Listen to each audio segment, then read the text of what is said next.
Hi, everybody, and welcome to More Books with B. Sharice. I am B. Sharice Moore, your host, and I first of all want to thank you again for joining me.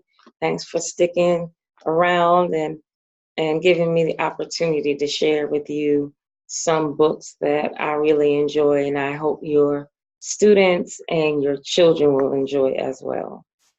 Before we begin, let's get some housekeeping out of the way. First and foremost, get your pens, get your pencils, get your phone, whatever it is that you enjoy taking notes with.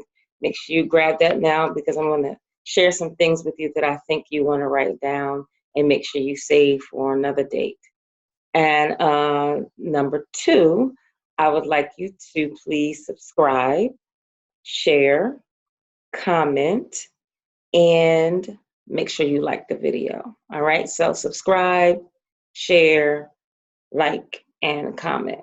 All right, so without further ado, let's get started. This week I chose to highlight Amber and the Hidden City by Milton J. Davis. And you can find out more about Milton J. Davis at miltonjdavis.com. Milton is a chemist, a speculative fiction author, and a publisher. And I met Milton a little bit over a decade ago. We both started our author journey at the same time. And he's always been a tremendous supporter of me. And I've always been a fan of his characters and the stories that he tells. I just believe they're extremely rich. And I was very excited to learn that he was writing a middle grade novel. He's also working on the sequel to this novel, so that should be coming out soon. All right, so Amber and the Hidden City. Amber and the Hidden City is appropriate for middle school students. So if you have a student or a child in grades 6 through 8, this is the book for you. The protagonist, Amber Robinson, is 13 years old, and the book is basically a quest novel, okay? One of the things that I love about Milton's writing and I love about this particular book is it begins in Georgia. The story begins in Georgia, and it ends in this magical hidden city in West Africa. And in between, Amber travels to South Carolina, then to Paris, France, then to Senegal, and finally she ends up in the hidden city. So it's just such a rich text in that culturally you can really grab onto a lot of meat that you can really teach your student or your child. And I love teaching across the curriculum. Even though I am an ELA teacher, English Language Arts teacher, that doesn't mean that I focus solely on the ELA aspects of a specific text. If a text, the plot,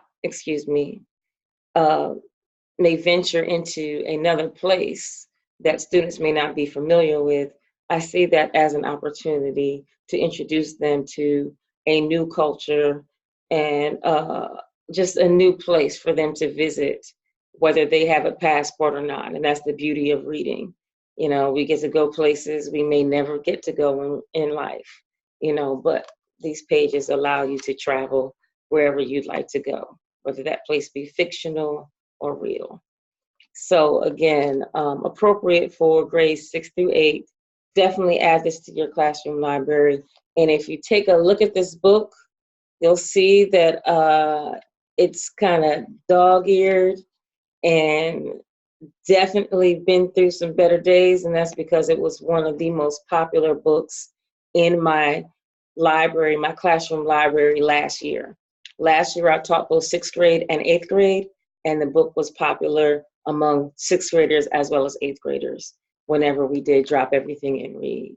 Okay, so again, the book is a quest. She's on a journey to find out more about her lineage, and it all begins with her grandmother. No spoilers, but again, check out Amber and the Hidden City. And it is a middle grade novel that I absolutely, positively recommend you supporting and introducing to the young person in your life. Okay? All right, so now the activity. For the activity this week, I chose not to do an actual extension activity like I did last week with Chef Roy Choi and the Street Food Remix. I've decided to actually talk to you about the strategy that I like to use in my classroom, and that is the gallery walk. The gallery walk allows you to, just as it says, turn your classroom or the space in which you teach into somewhat of an art gallery. So what you will do is you either cut out pictures, you cut out chunks of text, and you present it around the room. All right, you display it around the room. Okay. For those of you who are teaching in one-to-one classrooms where your students have devices, it might be a great idea to actually set aside a few computers so the students can travel in groups to different stations. All right.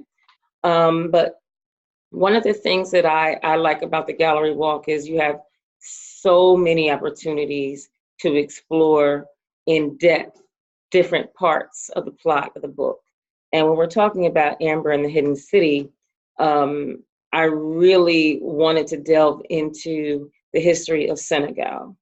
All right, when she visits Senegal, she actually stays with a host. She and her grandmother stay with a host, and they experience Senegalese food for the first time. And so I thought about an activity that would be awesome to do with Amber in the Hidden City, and that includes perhaps digging into some of the history of Senegal. And of course, this is open. You know, you can do whatever you'd like. If you want to dig into the history of Paris, since she also visits Paris, France, and talk about some of the monuments in Paris, then you can do that as well. You can also dig into some of the history of South Carolina, because there is a portion of the book that takes place in South Carolina. So it's up to you how you want to create your gallery walk, but gallery walks are great for just expanding on and making sure that students are expanding upon their prior knowledge and their background knowledge. So if a student may know about the Eiffel Tower, but they may not know about the Arc de Triomphe or the Notre Dame Cathedral or any of those other really famous places in Paris. And if you'd like them to learn more about that, then this would be your opportunity.